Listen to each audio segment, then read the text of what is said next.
Hello everyone, I am Manvik back again with a new topic or new video. So today's topic is switch statements. आज switch statements के बारे में हम discuss करेंगे. चलते हैं नोट्सों पे. ठीक, अब हमारे स्विच स्टेटमेंट के नोट्स कंट्रोल स्टेटमेंट्स के अंदर है, बिकॉज हमारी स्विच स्टेटमेंट जो होती है वो डिसीजन मेकिंग स्टेटमेंट होती है. इससे भी हम डिसीजन लेते हैं और ये कुछ कुछ हिसाब से इफ एल्स की तरह ही काम करती है. बट यहाँ कुछ चेंजेस हैं, जैसे कि इफ एल्स के अंदर हमारे काफ़ी सारे अल्टरनेटिव्स होते हैं. जैसे कि इफ़ हो गया, एल्स इफ़ हो गया, उसके अंदर भी हम एल्स इफ़ के अंदर भी हम एक कंडीशन दे सकते हैं, इफ़ के अंदर भी दे सकते हैं. एल्स के अंदर कोई कंडीशन नहीं होती पर वो चल जाती है. बट इसमें क्या है कि यहाँ पे हम एक अल्टरनेटिव है हमारा ये स्विच इफ एल्स का. Instead of writing many if else statement, काफ़ी सारी इफ एल्स स्टेटमेंट ना लिख के अगर हम स्विच केस यूज़ करें तो ये हमारा काफ़ी रीडेबल होगा कोड. बट इसका मतलब ये नहीं है कि हम स्विच केस से रिप्लेस कर सकते हैं इफ एल्स को. स्विच केस कुछ कंडीशंस में काफ़ी यूज़फुल होता है, बट कुछ कंडीशंस में इफ एल्स बहुत ज़्यादा यूज़फुल होता है. सो डिपेंड करता है सिचुएशन पे कि क्या यूज़ करना चाहिए. अब इसका एक मेन एडवांटेज यही है कि मोर रीडेबल लगता है, क्योंकि जो स्विच केस से हम जिसको सॉल्व कर सकते हैं उससे ही हम इफ एल्स को भी कर सकते हैं उसको. बट स्विच केस से उसको करने का ये फ़ायदा होगा कि वो काफ़ी रीडेबल कोड लगेगा. अब स्विच केस का सिंटैक्स होता है कुछ कि जैसे कि स्विच जो होता है एक कीवर्ड होता है, रिजर्व्ड कीवर्ड जावा के अंदर. स्विच कीवर्ड को यहाँ हम यूज़ करके स्विच स्टेटमेंट को रन कर सकते हैं. अब स्विच यहाँ लिखा और उसके अंदर यहाँ पे कुछ एक्सप्रेशन लिखना पड़ेगा. वो एक्सप्रेशन कैसे लिखेंगे, क्या होगा, वो एक बार मैं एग्जांपल से बताऊंगा तो समझ में आ जाएगा. उसके अंदर एक केस देंगे हम पहला. अगर वो केस हमारा मैच करके चल जाता है तो उसके अंदर हमारा जो कोड होगा उस पहले केस का वो हमारा रन हो जाएगा. रन होने के बाद अगर हमने यहाँ ब्रेक लिखे हुए हैं तो यहाँ पे ही हमारा कोड टर्मिनेट हो जाएगा और हम निकल जाएंगे इस कोड से. अगर हमने ये ब्रेक नहीं लिखा तो इसके नेक्स्ट वाला अपने आप ही चल जाएगा, और नेक्स्ट वाले पे भी ब्रेक नहीं लिखा तो उससे नेक्स्ट वाला अपने आप चल जाएगा. कोई मैंडेटरी नहीं है कि ब्रेक लिखना ही लिखना है, ऑप्शनल है ये. उसके बाद हमारा डिफ़ॉल्ट आ गया. अगर हमारा कोई भी कोड चलता ही नहीं है, केस कोई चलता ही नहीं है, तो हमारा डिफ़ॉल्ट तो चलेगा ही चलेगा, जैसे हमारा एल्स चलता था. अब ये भी कोई मैंडेटरी नहीं है कि डिफ़ॉल्ट कोड लिखना ही लिखना है, ये भी एक ऑप्शनल है. अगर मैं डिफ़ॉल्ट नहीं भी लिखता हूँ तो कोई इसमें प्रॉब्लम नहीं है. इसका एक फ़्लो देख लेते हैं कि इसका फ़्लो क्या बोलता है. कि यहाँ मैंने स्विच केस लिखा हुआ है, उसके अंदर एक एक्सप्रेशन है और एक्सप्रेशन है, उसके अंदर हम केस के अंदर कुछ केस लिखे हुए हैं. Case number 1, case number 2. यहाँ ब्रेक भी लगा देता हूँ इस केस का, फिर इसका ब्रेक हो गया. Case number n number of cases हम यहाँ पे दे सकते हैं अपने हिसाब से, और एक होगा हमारा फिर लास्ट में डिफ़ॉल्ट, जिसके अंदर कुछ भी हमारा हो सकता है लिखा हुआ. अब हमारा फ्लो आएगा पहले स्विच के पास. स्विच के अंदर देखेगा एक्सप्रेशन क्या लिखा हुआ है, उसको उठा के ये चलेगा कि अच्छा ये एक्सप्रेशन है, ठीक है हम केस 1 से मैच करते हैं. क्या केस 1 से मैच हुआ? अगर केस 1 से मैच हुआ, अगर ये मैच हुआ तो अंदर जाएंगे. ओ नेट प्रॉब्लम. हाँ, अंदर जाएंगे और ये कोड चला देंगे, रन हो जाएगा. और अगर ये कोड चल जाता है और मैंने यहाँ ब्रेक लिखे हुए हूँ BREAK, तो यहीं हमारा कोड टर्मिनेट हो गए, सीधा एंड पे पहुँच जाएगा. अगर नहीं चला, ये अनमैच हुआ है, तो पहले फिर इस वाले केस पे जाएगा. अगर ये मैच हो गया तो इसके अंदर एक्सप्रेशन जो लिखा होगा उसे चलाएगा, और अगर मैंने यहाँ ब्रेक लिखे हुए हूँ तो सीधा ये एंड पे पहुँच जाएगा. ये भी नहीं चला, अगर ये भी अनमैच हो गया तो फिर इससे मैच करेगा, और अगर ये मैच हुआ तो यहाँ पे आएगा, और अगर ब्रेक लिखे हुए हूँ तो ये सीधा यहाँ पे पहुँच जाएगा और एंड हो जाएगा। अगर ये भी अनमैच हो गया तो वैल्यू आएगी हमारी डिफ़ॉल्ट के पास, और ये तो चलेगा ही चलेगा, और जब ये चल जाएगा तो सीधा एक्सप्रेशन यहाँ पे एंड के पास पहुँच जाएगा। अगर मैंने यहाँ ब्रेक नहीं लगाया, लेट्स सपोज कि मैंने ब्रेक लगाया ही नहीं है, ठीक है, तो क्या होगा, वैल्यू आएगी यहाँ मैच हो गई, ठीक है, चल गया। अगर मेरा चल गया ये तो चल गया, तो फिर यहाँ पे दोबारा जाएगी, केस 2 पे भी चली जाएगी, इसके एक्सप्रेशन को भी चलाएगी, देन उसके अलग एक्सप्रेशन को भी चलाएगी, काट देते हैं, नेक्स्ट वाले एक्सप्रेशन को भी चलाएगी, देन डिफ़ॉल्ट को भी चलाएगी, फिर ये एंड होगी। तो ब्रेक ना लगाने से पूरा का पूरा हमारा प्रोसेसर ही चेंज हो जाएगा, और ब्रेक लगाते हैं तो हमारा प्रोसेसर वो वाला फ्लो रहेगा। तो ये था इसका बेसिक एक्सप्लेनेशन। अब एक कोड करते हैं, कोड में हम एक कैलकुलेटर बनाएंगे, और कैलकुलेटर की मदद से हम समझते हैं कैलकुलेटर बनाते बनाते कि किस तरह से करना है। अब मैं एक स्कैनर क्लास का यूज़ करूँगा, जिसमें हम SC एक इंस्टांस लूँगा स्कैनर का, और यहाँ पे हम न्यू ऑब्जेक्ट बनाते हुए स्कैनर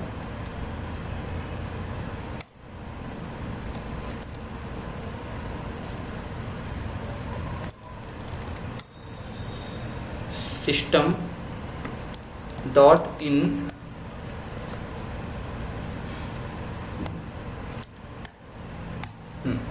यहाँ हम एक ऑब्जेक्ट क्रिएट करेंगे। अब स्कैनर में है इसलिए यूज़ कर रहा हूँ क्योंकि हमने पिछली वीडियोस में पढ़ा था कि स्कैनर कैसे यूज़ करते हैं, क्या काम आता है। तो यहाँ पे वही हम थोड़ा अपना काम को आसान करने के लिए, यूज़र से इनपुट लेने के लिए हम इसको यूज़ कर रहे हैं। उसके बाद मैं यहाँ पे डबल टाइप का एक वेरिएबल लूँगा ए,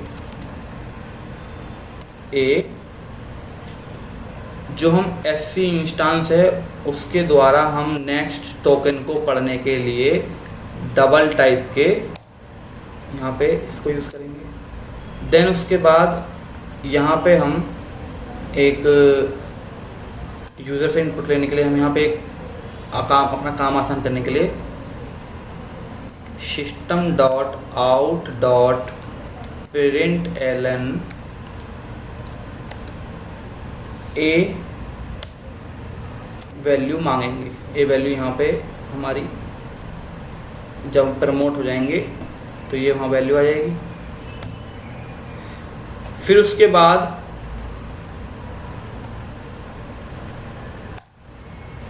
बाद करैक्टर टाइप के डाटा को लेने के लिए हम यूज़ करते हैं ये। अब ये क्या कैसे यूज़ होता है वो अभी बताऊंगा, बट इसको यूज़ करने के लिए हम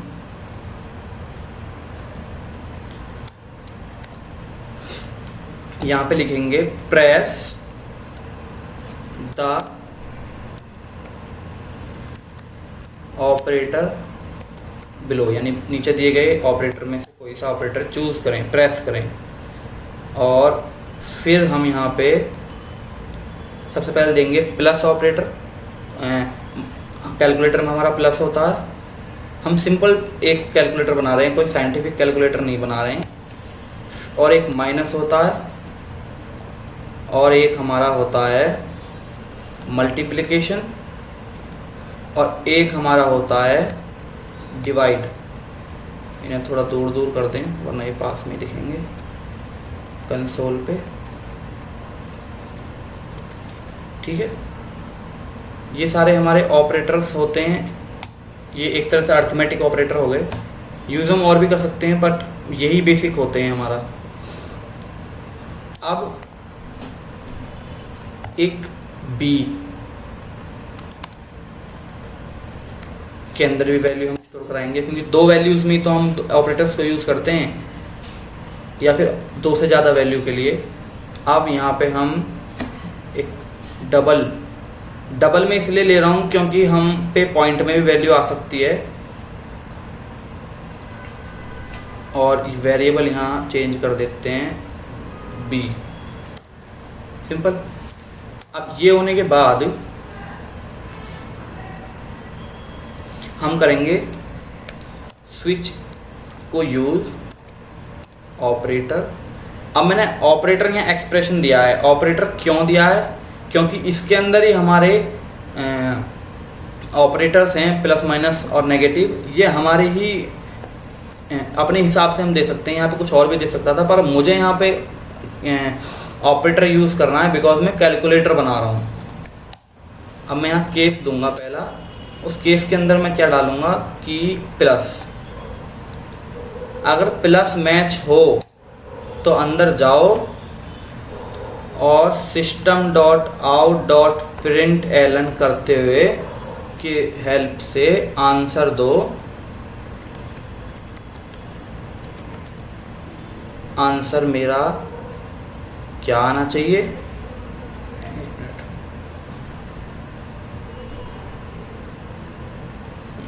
आंसर दो a प्लस बी कर दो।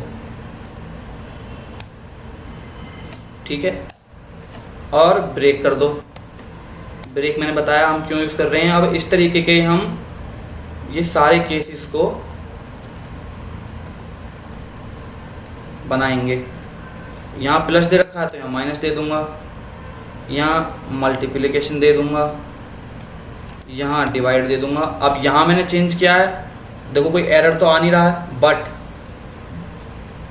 हमें यहाँ पे माइनस देना पड़ेगा क्योंकि हमें वैल्यू माइनस करानी है, वरना माइनस में भी हमको प्लस ही मिल जाएगी वैल्यू। फिर यहाँ मल्टीप्लिकेशन दे देंगे, फिर यहाँ पे डिवाइड दे देंगे। ठीक है, अब यहाँ पे मैंने करेक्टर में कुछ यहाँ ज़ीरो लिखा है, इंडेक्स ज़ीरो। इसका क्या मतलब है वो अभी चेक करेंगे। एक हमारा डिफ़ॉल्ट और रह गया कि डिफ़ॉल्ट क्या करता है। डिफ़ॉल्ट को हम यहाँ से कॉपी करेंगे और जाके पुट कर देंगे यहाँ पे। अब हो क्या रहा है कि सबसे पहले एक्सप्लेन कर लेते हैं इसको क्या है। स्कैनर क्लास क्यों यूज़ कर रहे हैं? इनपुट लेने के लिए यूज़र से। अब यहाँ पे एक टेक्स्ट को प्रिंट कराने के लिए मैंने ये system dot out dot print use किया है। ए के अंदर equals to value, double type के ए वेरिएबल के अंदर SC इंस्टांस जो है हमारा स्कैनर का डॉट नेक्स्ट डबल नेक्स्ट जो करेगा वो हमारे सीक्वेंस में, हमारे ये टपल्स में चेंज करेगा। हमारा मतलब एक सीक्वेंस में चेक करेगा, नेक्स्ट एक स्ट्रिंग वाइज चेक करेगा क्या वैल्यू है, देन उसके बाद इस वैल्यू को स्टोर करा देगा ए के अंदर। फिर उसके बाद हमारा दोबारा एक कुछ टेक्स्ट आ गए, देन उसके बाद हमारा करेक्टर टाइप का ऑपरेटर है, ऑपरेटर वेरिएबल है SC हमारा इंस्टांस डॉट नेक्स्ट। हमने यहाँ टोकन्स में हमारा टपल्स नहीं टोकन्स में हमारा वैल्यू को रीड करते हुए देखते हुए, then at dot character at which index at zero index. इसका ये मतलब है करेक्टर एट ज़ीरो इंडेक्स, यानी ज़ीरो इंडेक्स पे जो वैल्यू होगी वो ये यूज़ करेगा। देन उसके बाद फिर उसके बाद एक और टेक्स्ट, देन उसके बाद बी के अंदर वैल्यू डालने के लिए ये सारा कुछ। देन उसके बाद हमारी वैल्यू आई स्विच ऑपरेटर। अच्छा, ऑपरेटर में क्या वैल्यू दी हुई है अब वो देखते हैं। उसके बाद आएगा कोड। ऑपरेटर में अब ए पूछ रहा है, ए के अंदर मैं लेट सपोज 20 दे देता हूँ। अब ये पूछ रहा है प्रेस द ऑपरेटर बिलो, यानी प्रेस करो ऑपरेटर जो ये चारों में से दिए गए हैं। मैंने बोला कि प्लस, मैंने प्रेस कर दिया। ठीक है, प्रेस कर दिया प्लस। तो अब पूछ रहा है कि बी की वैल्यू क्या है, तो 20 में दे देता हूँ, दोबारा 20 छोड़ो 10 दे देता हूँ और मैंने एंटर दिया और वैल्यू आ गई मेरी 30.0। पॉइंट क्यों लग रहा है? क्योंकि मैंने डबल यूज़ किया है। डबल हमारा हमेशा पॉइंट में वैल्यू देता ही देता है। तो हुआ क्या कि स्विच ऑपरेटर के अंदर जो ये वाला जो प्रेस द ऑपरेटर बिलो, यानी हमारा फ्लो आया यहाँ पे, और फिर फ्लो आया हमारा इस वाले पे टेक्स्ट पे। देन मैंने जैसे ही यहाँ पॉजिटिव प्रिंट किया, इसने सारा कुछ अपना परफॉर्मेंस करी और वैल्यू प्रिंट करा दी। वैल्यू ऑपरेटर के अंदर डाल दी प्लस। प्लस वैल्यू ऑपरेटर के अंदर डाल दी, ऑपरेटर वेरिएबल के अंदर। फिर उसके बाद इसने मुझसे पूछा कि b की वैल्यू दे दो मुझे, तो b की वैल्यू मैंने 10 दे दी। फिर उसके बाद ये आया स्विच ऑपरेटर। अब ऑपरेटर मेरा क्या है, ऑपरेटर मेरा है प्लस, ऑपरेटर मेरा प्लस है। अब ये केस पहला यहाँ पे आएगा, केस फर्स्ट के अंदर मेरा ऑपरेटर प्लस है, हाँ प्लस है तो सीधा ये अंदर गया होगा और इसने यहाँ पे अंदर जाके आंसर टेक्स्ट को प्रिंट कराते हुए a प्लस बी कर दिया होगा। अब मेरा a की वैल्यू थी हमारी 20 प्लस b की वैल्यू 10, वैल्यू आ गई हमारी 30.0। अब उसके बाद ये गया होगा यहाँ ब्रेक के पास, ब्रेक को देखते ही इसने यहाँ पे ही तुरंत टर्मिनेट कर दिया होगा हमारे प्रोग्राम को, और टर्मिनेट करते ही ये हमारा बाहर आ गया होगा। और बाहर हमारा अब यहाँ पे कोई और कोड है ही नहीं इसके बाहर, तो ये चल गया। लेट सपोज मैं यहाँ दे देता हूँ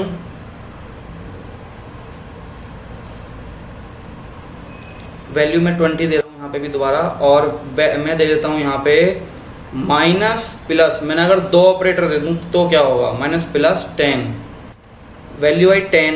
अब वैल्यू 10 क्यों आ रही है, बिकॉज मैंने यहाँ 0 दिए हुए हैं और 0 इंडेक्स पे मेरा क्या है, यहाँ पे 0 इंडेक्स पे मेरा है माइनस, देन बाद में प्लस है तो माइनस होगी वैल्यू, तो 20 माइनस 10 10।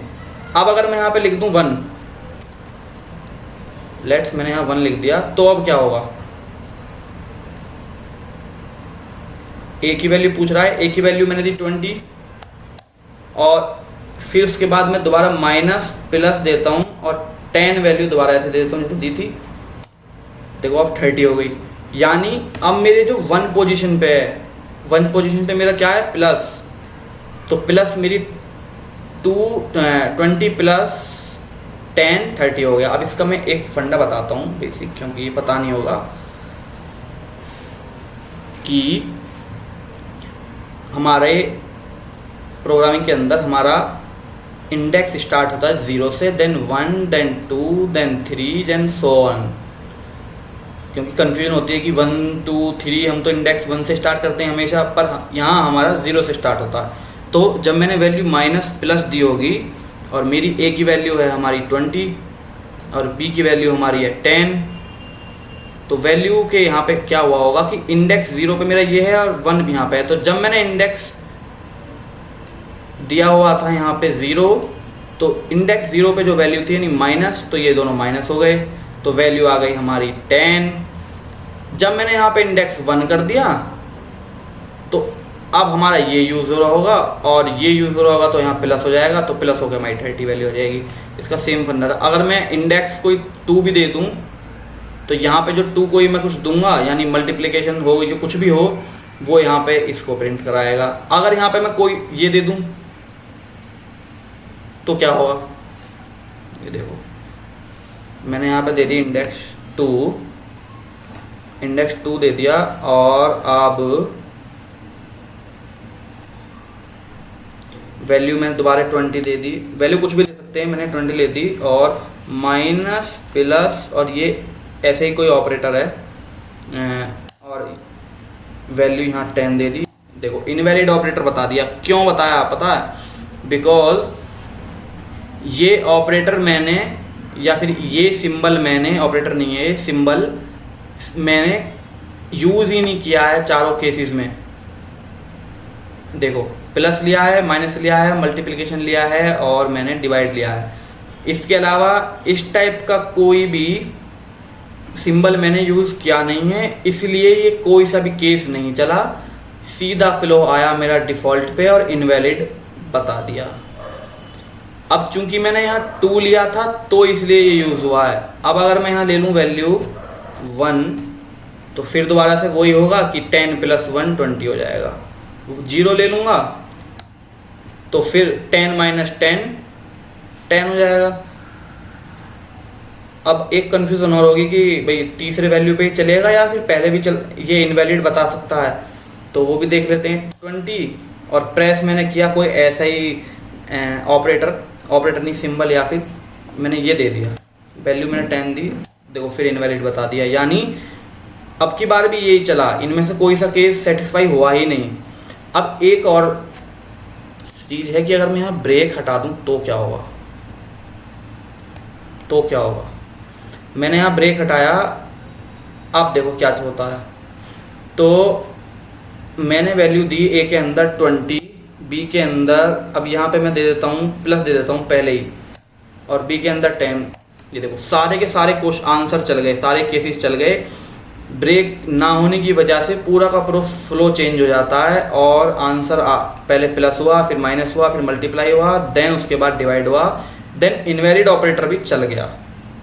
तो ये होती है एक बेसिक हमारी स्विच केसेस। तो thank you for watching my video, और कोई भी आपको क्वेश्चन होता आप मेरे से कमेंट बॉक्स में पूछ सकते हैं। मैंने इसके नोट्स कंट्रोल स्टेटमेंट्स के अंदर डाल दिए हैं। Thank you for watching.